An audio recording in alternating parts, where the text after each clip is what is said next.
비가 서울의 밤거리를 적시던 그날. 내 문이 삐거덕 소리를 내며 열리는 소리에 나는 침대에서 벌떡 일어났다. 심장이 쿵쾅거리는 가운데 문간에 서 있는 그림자가 낯설지 않았다. 옆집의 그 남자. 준호였다. 미안.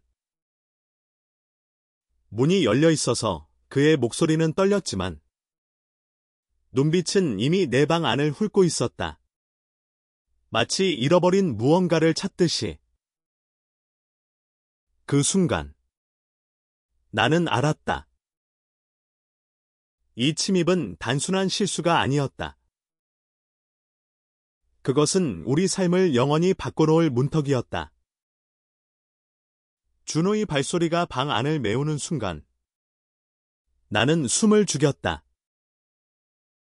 그는 24살. 나보다 1살 어린 이웃으로 건물 복도에서 우연히 스치던 인사만 나누던 사이였다. 그의 얼굴은 날카로웠고 검은 머리카락이 이마에 살짝 흘러내린 모습이 항상 나를 불편하게 만들었다. 왜냐하면 그를 볼 때마다 가슴속에 스멀스멀 피어오르는 감정이 그것이 무엇인지조차 제대로 알지 못하는 나를 괴롭혔기 때문이다. 나는 25살. 평범한 회사원 민준. 서울의 작은 원룸에서 홀로 사는, 가족에게조차 내 속내를 털어놓지 못하는 남자. 한국 사회의 무거운 기대 속에서 나는 항상 정상인 척 살아왔다. 하지만 그날 밤, 준호가 내 방에 들어선 순간, 그 가짜 껍데기는 산산조각 났다. 그는 문을 닫지 않고 서 있었다. 비 냄새가 그의 젖은 재킷에서 풍겨오고, 그의 시선이 내 책상 위에 사진 어린 시절 가족과 찍은 웃음이 어색한 그 사진에 머물렀다. 너 혼자 사는 거 맞아? 그의 질문은 가벼웠지만 그 안에 숨겨진 호기심이 나를 압박했다. 나는 고개를 끄덕일 수밖에 없었다. 네. 왜? 목소리가 갈라졌다. 그는 한 걸음 다가왔다. 그냥. 문이 열려 있어서 걱정됐어. 요즘 이런 동네에서 그의 말은 변명처럼 들렸지만 눈동자 속에는 다른 무언가가 스쳤다. 공포. 아니. 더 깊은 것 연민. 아니 어쩌면 끌림. 나는 침대를 내려다보았다. 방 안은 어질러져 있었다. 작업복이 바닥에 널브러지고 노트북 화면에 떠있는 미완성의 일기 내가 최근에 쓴 왜 나만 이렇게 외로운가라는 제목의 글가 아직 켜져 있었다. 준호의 시선이 그쪽으로 향했다. 뭐야? 그거. 그는 웃으려 애썼지만 실패했다. 나는 황급히 노트북을 덮었다. 아무것도 아니야. 나가줄래? 내 목소리는 차가웠지만 속으로는 떨리고 있었다. 왜냐하면 그의 존재가 이 좁은 방을 갑자기 너무 넓고 너무 위험하게 만들었기 때문이다. 그는 물러서지 않았다. 대신 벽에 기대며 말했다. 민준아, 나도 비슷한 기분 느껴본 적 있어. 그의 이름이 내 입에서 나온 적은 처음이었다. 준호. 옆집에서 들려오던 음악 소리. 밤늦게 돌아오는 발소리. 가끔 복도에서 피곤한 미소를 지으며 지나가는 그 남자. 그는 건축학을 전공한 프리랜서였다. SNS에서 본 적 있는 그의 포스트, 서울의 오래된 건물을 스케치한 그림들은 그의 외로운 영혼을 드러냈다. 뭐? 비슷한 기분. 나는 되물었다. 심장이 너무 세게 뛰어. 가슴이 아플 지경이었다. 외로움. 이 도시가 사람을 삼켜버리는 기분. 그는 창밖을 보았다. 비가 여전히 내리고 있었다. 서울의 네온사인이 희미하게 번쩍이는 그 익숙한 풍경. 나는 그 말을 듣는 순간 무언가가 무너지는 소리를 들었다. 내 안의 벽. 가족에게 기대했던 완벽한 아들의 가면, 직장에서의 억눌린 감정들. 준호의 말은 단순한 공감이 아니었다. 그것은 초대였다.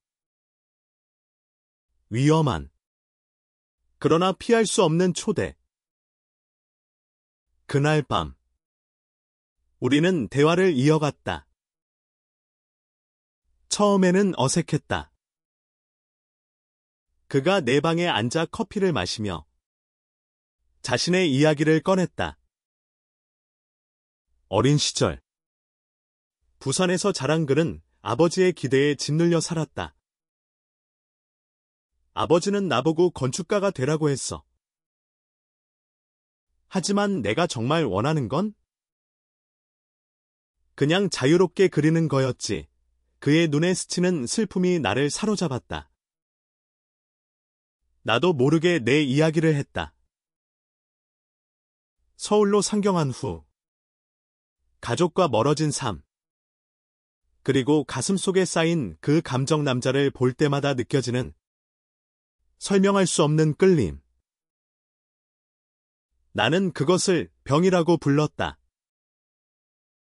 한국 사회에서 동성애는 여전히 그림자였다. 뉴스에서 가끔 나오는 차별 소식. 친구들의 무심한 농담들이 나를 더욱 고립시켰다. 준호는 고개를 저었다. 그건 병이 아니야. 민준아. 그건 내 일부야. 그의 손이 내 어깨에 살짝 스쳤다. 그 접촉은 전기처럼 나를 흔들었다. 우리는 서로를 바라보았다. 방 안의 공기가 무거워졌다. 비가 그친 새벽. 그는 일어났다. 고마워. 오늘. 솔직하게 말할 수 있어서 문을 나서며 그는 돌아보았다. 내일. 커피 한 잔 어때? 나는 고개를 끄덕였다. 그 순간부터 우리 삶은 얽히기 시작했다.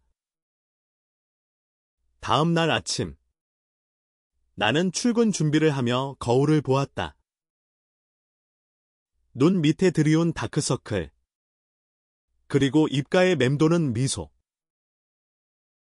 준호의 방 문이 열리는 소리가 들렸다. 복도에서 우리는 마주쳤다. 잘 잤어. 그의 미소는 어제보다 밝았다. 우리는 함께 엘리베이터를 탔다. 그 좁은 공간에서 그의 향기가 나를 둘러쌌다. 어제. 미안해. 갑자기 들어가서 그는 머리를 극적였다. 나는 웃었다. 괜찮아. 오히려. 고마웠어. 회사에서 하루를 보내는 동안 내 마음은 준호에게로 향했다.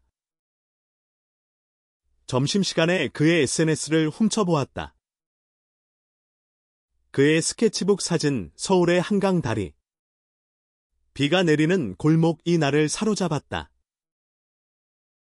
퇴근 후 우리는 약속한 카페로 갔다. 홍대 근처의 작은 곳. 창가 자리에 앉아 우리는 이야기를 나눴다. 그의 어린 시절, 나의 꿈. 난 소설을 쓰고 싶었어. 하지만 현실이 날 막았지. 나는 고백했다. 준호는 눈을 빛냈다. 쓰면 돼. 내가 읽어줄게. 그날부터 우리 만남은 잦아졌다. 저녁에 함께 산책하거나 그의 방에서 스케치를 함께 보거나. 그의 방은 내 것과 달랐다. 벽에 걸린 그림들, 책장 가득한 건축 서적. 이게 내 세계구나. 나는 감탄했다. 그는 웃었다. 이제 내 세계도 내 거야. 그 말 속에 숨겨진 의미가 나를 떨리게 했다. 밤이 깊어갈수록 우리의 대화는 깊어졌다. 가족에 대한 이야기, 사회의 압박, 그리고 우리 자신의 정체성. 한 달 후, 가을 바람이 서울을 스치던 날, 우리는 한강 공원에 앉아 있었다. 단풍잎이 떨어지는 가운데 준호가 말했다. 민준아, 나 너 좋아해. 그의 목소리는 떨렸다. 나는 숨을 멈췄다. 나도. 그런데 이게 괜찮을까? 한국에서 두 남자의 사랑은 여전히 도전이었다. 하지만 그의 손을 잡는 순간 나는 알았다. 이 감정은 진실이었다. 우리의 여정은 이제 시작이었다. 시간이 흘렀다. 겨울이 다가오던 어느 날, 준호의 아버지가 서울로 왔다. 그는 준호의 방에서 나를 보고 의아한 표정을 지었다. 이 친구는, 준호는 당황했다. 그냥 친구예요. 그날 밤 준호는 내 방으로 왔다. 아버지가 나한테 결혼하라고 하셨어. 그의 눈에 눈물이 고였다. 나는 그를 안아주었다. 우린 어떻게 해야 할까? 그 충격 속에서 우리는 서로를 더 세게 붙잡았다. 크리스마스 이브. 눈 내리는 거리에서 우리는 키스했다. 차가운 입술이 닿는 순간 세상이 멈췄다. 하지만 그 기쁨은 오래가지 않았다. 준호의 아버지가 다시 연락했다. 너 같은 애가 아니야. 그 말은 준호를 무너뜨렸다. 그는 사라졌다. 일주일 동안 그의 방은 조용했다. 나는 미칠 것 같았다. 그의 SNS는 업데이트되지 않았고 복도는 텅 비었다. 마침내 나는 그의 방 문을 두드렸다. 준호야. 제발. 문이 열리고 그는 지쳐 보였다. 미안해. 도망치고 싶었어. 우리는 울었다. 그날 우리는 결심했다. 이 사랑을 지키자. 함께. 봄이 왔다. 우리는 작은 모임을 만들었다. 비슷한 처지의 사람들, 엘지비티 커뮤니티의 친구들과 함께 서울의 지하 카페에서 우리는 이야기를 나누었다. 너희처럼 용기 있는 커플이 필요해. 누군가 말했다. 준호는 내 손을 잡았다. 우린 강해질 거야. 여름. 더위가 기승을 부리던 날, 준호의 전시회가 열렸다. 그의 그림 속에 나는 있었다. 은은한 색채로 그려진 우리 둘의 모습.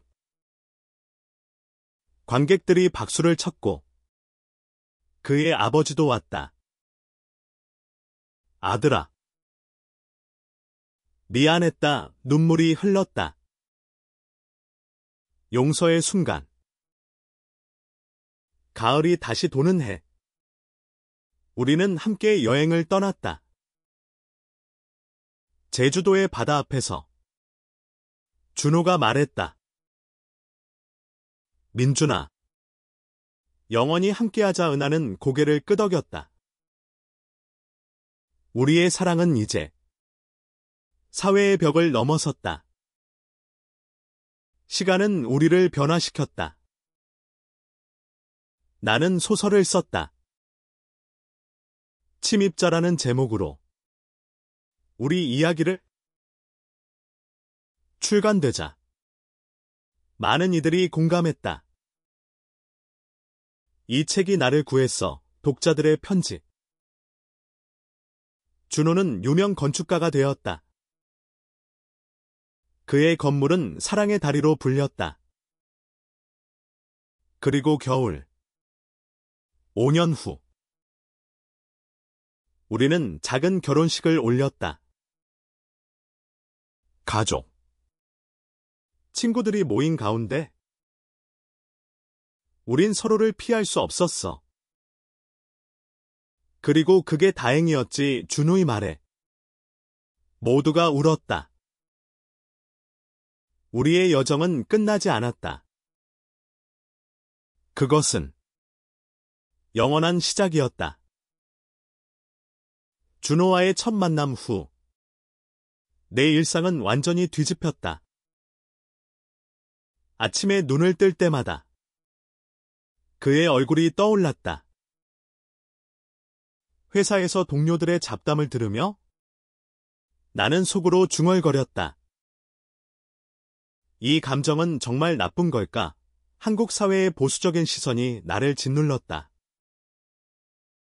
TV 뉴스에서 동성 결혼 논란이 나오면 나는 리모컨을 쥔 손에 힘을 주었다.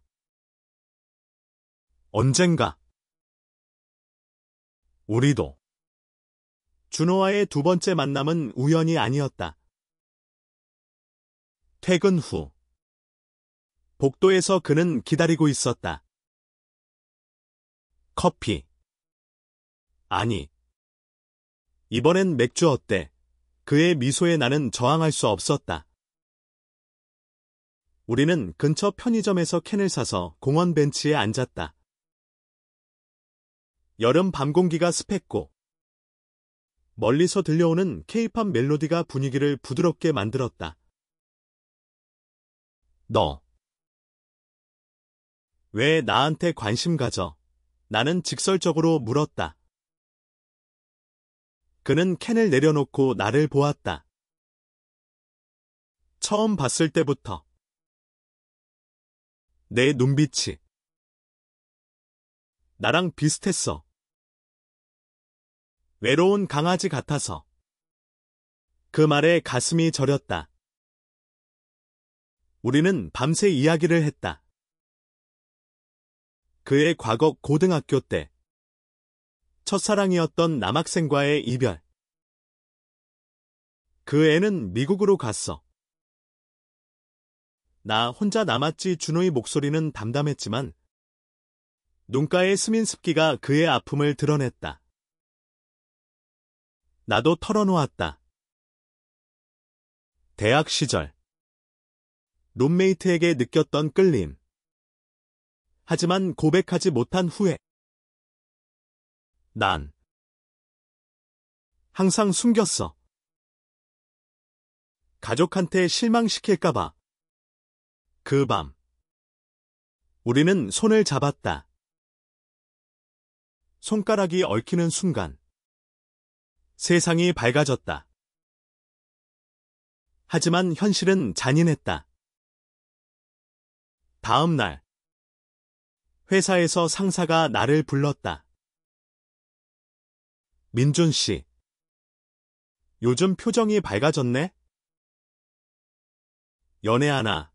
나는 웃으며 대답했다. 네. 조금요. 속으로는 떨렸다. 만약 알면?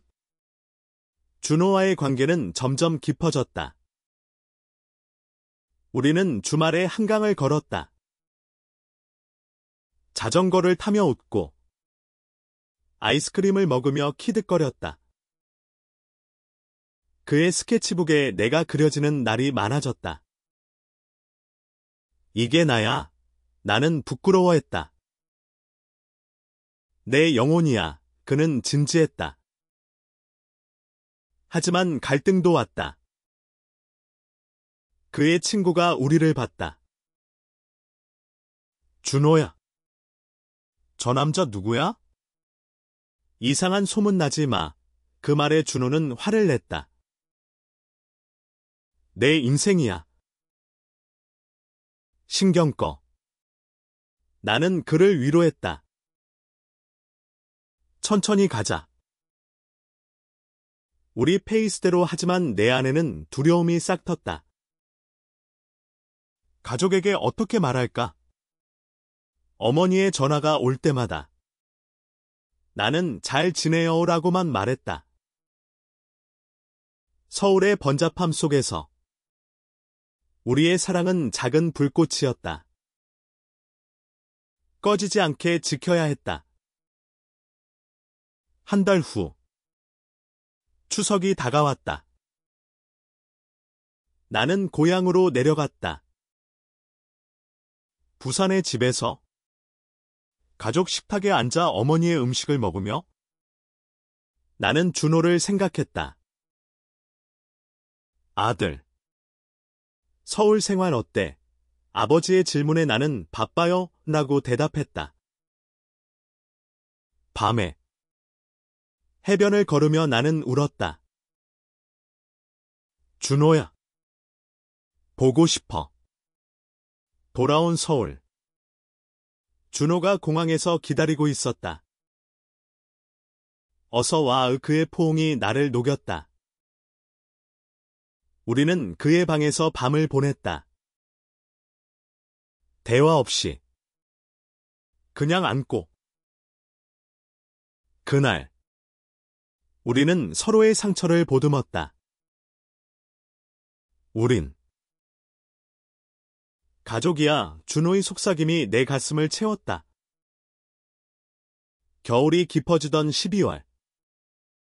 첫 위기가 왔다. 준호의 아버지가 갑자기 방문했다. 문을 열자. 그의 얼굴이 창백했다. 아버지. 어떻게? 아버지는 방 안을 훑었다. 너 요즘 이상해. 이 남자는 누구야? 나는 얼어붙었다. 준호는 나를 보호하듯 앞으로 나섰다. 친구예요. 걱정 마세요. 아버지는 떠났지만 그 후유증은 컸다. 준호는 며칠 동안 침울했다. 아버지가 나를 포기할지도 몰라. 나는 그의 손을 잡았다. 포기하지 마. 우리 사랑을 믿어. 우리는 함께 상담소를 찾았다. 서울의 LGBT 센터에서 비슷한 이야기를 가진 사람들을 만났다. 가족은 시간이 걸려. 하지만 너희 사랑은 진짜야. 그 겨울. 우리는 더 가까워졌다. 눈 내리는 크리스마스에 우리는 선물을 주고받았다. 내가 준 것은 내 소설 원고. 너한테 바치는 이야기에 그는 울었다. 고마워. 이게 우리 시작이야. 봄바람이 서울거리를 스치던 3월. 우리의 관계는 새로운 국면을 맞았다. 준호는 프리랜서 일을 더 받아들였고, 나는 회사에서 승진했다.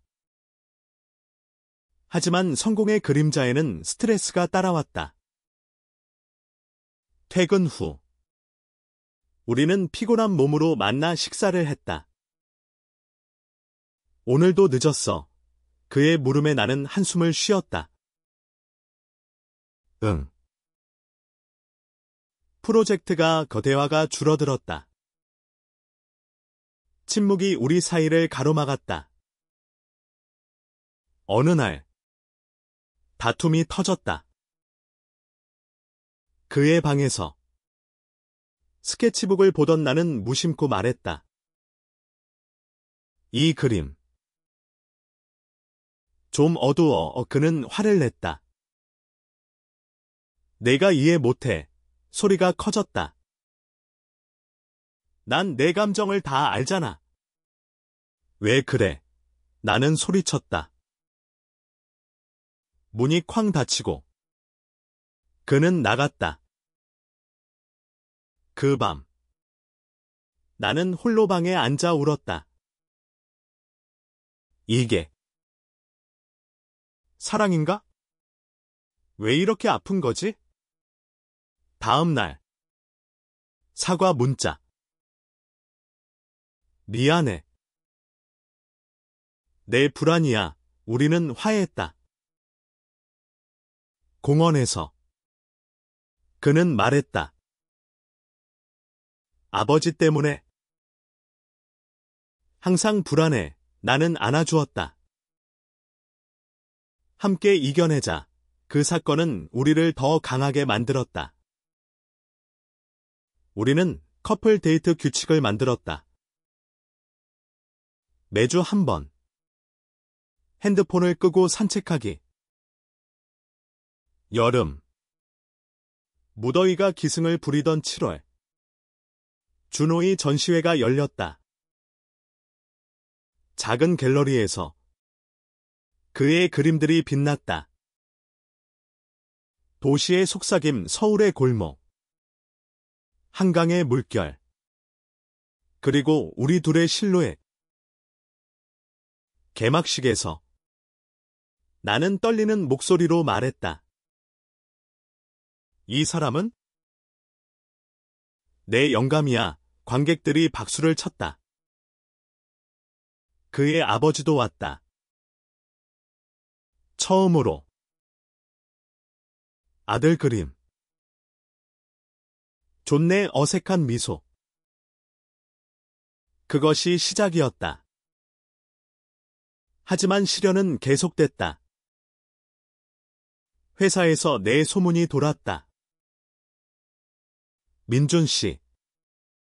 그 남자랑 동료의 시선이 따가웠다. 나는 인사팀에 불려갔다. 개인사지만. 회사 이미지 나는 싸웠다. 내 사랑은 내 거예요. 퇴사 위기였다. 준호가 달려왔다. 함께 싸우자. 우리는 변호사를 찾았다. LGBT 권리 단체의 도움으로 나는 직장을 지켰다. 가을. 단풍이 물든 10월. 우리는 제주도로 여행을 떠났다. 바다 앞에서 파도 소리를 들으며 우리는 꿈을 이야기했다. 언젠가 우리 집을 지을 거야. 오춘호가 말했다. 그리고 내 소설을 출간할 거야. 나는 웃었다. 그 여행은 우리를 재탄생시켰다. 겨울. 눈보라 치던 1월. 준호의 아버지가 병들었다. 부산 병원으로 달려간 우리는 병상에서 그의 손을 잡았다. 아들아. 행복하니? 아버지의 물음에 준호는 울었다. 네. 이 사람이 제 가족이에요. 아버지는 고개를 끄덕였다. 미안했다. 사랑해라. 시간의 흐름 속에서 우리의 사랑은 뿌리를 내렸다. 2년 차 봄. 나는 소설을 완성했다. 침입된 마음 준호와의 이야기를 바탕으로 출판사에 보냈고 놀랍게도 계약됐다. 출간 파티에서 준호가 토스트를 했다. 이 책은 우리 이야기야. 모두에게 희망이 되길 독자들이 몰려들었다. 이 감정이 나도 느껴봤어요. 편지들이 쏟아졌다. 하지만 성공은 시험을 가져왔다. 미디어 인터뷰에서 나는 공개적으로 말했다. 난 게이야. 그리고 행복해. 그 후 가족의 반응이 엇갈렸다. 어머니는 울며 전화했다. 아들.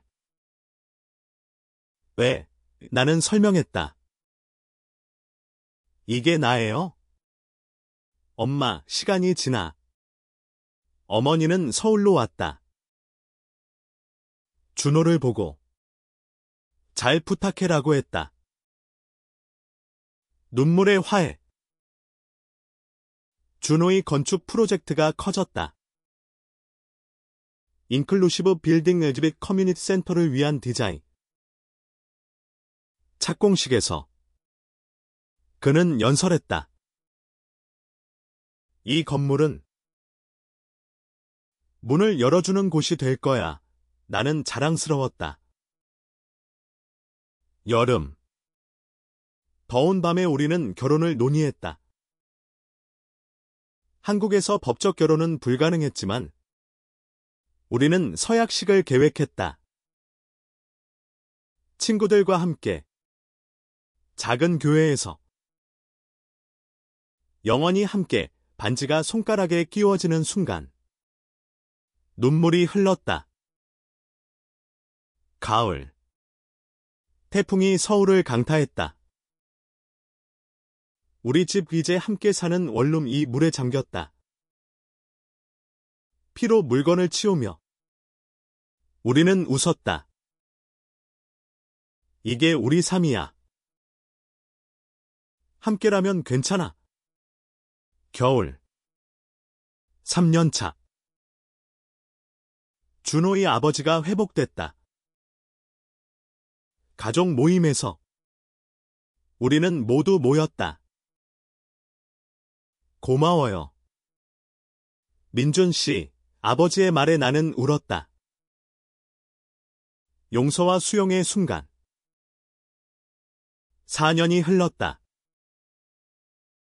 우리의 사랑은 이제 사회의 일부가 됐다.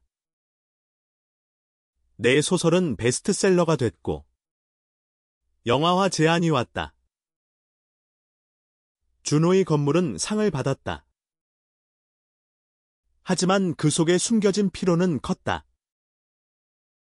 민준아, 우리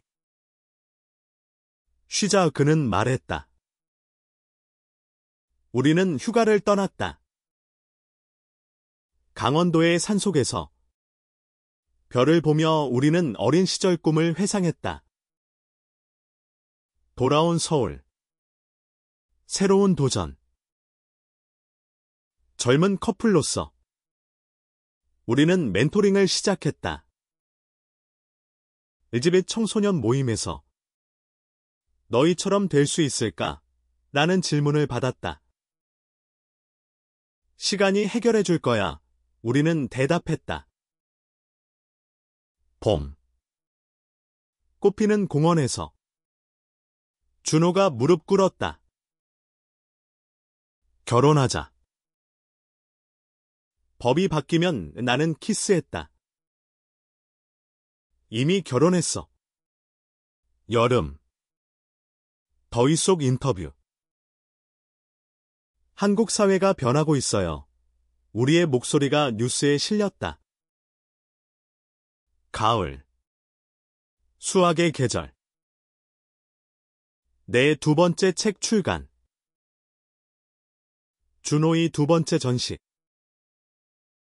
겨울. 눈 내리는 날. 우리는 5주년을 맞았다. 그 침입이 최고의 선물이었어. 준호의 말. 5년 후. 한국의 법이 변했다. 동성 결혼 합법화. 우리는 첫 세대 커플이 됐다. 결혼식 날. 가족과 친구들이 모였다. 사랑해, 우리의 맹세. 하지만 여정은 끝나지 않았다. 우리는 재단을 만들었다. 침입된 사랑 LGBT 권리 지원. 시간은 우리를 변화시켰다. 이제 우리는 서로의 거울. 외로움에서 시작된 사랑이 세상을 밝히는 빛이 됐다. 매일 아침. 준호의 미소로 깨어난다. 그의 스케치. 내 글. 함께하는 삶. 과거의 상처는 치유됐다. 어머니는 손주를 원하지만 우리는 입양을 고려한다. 사회는 여전히 도전적이지만 우리의 이야기가 희망을 준다. 어느 비 내리는 밤. 우리는 창가에 앉아. 그날 이후. 우린 피할 수 없었어. 준호가 말했다. 그리고 영원히 함께할 거야. 나는 고개 끄덕였다. 우리의 사랑은 시간의 증언. 인간의 가장 깊은 가치를 사랑의 힘을 증명하는 이야기였다.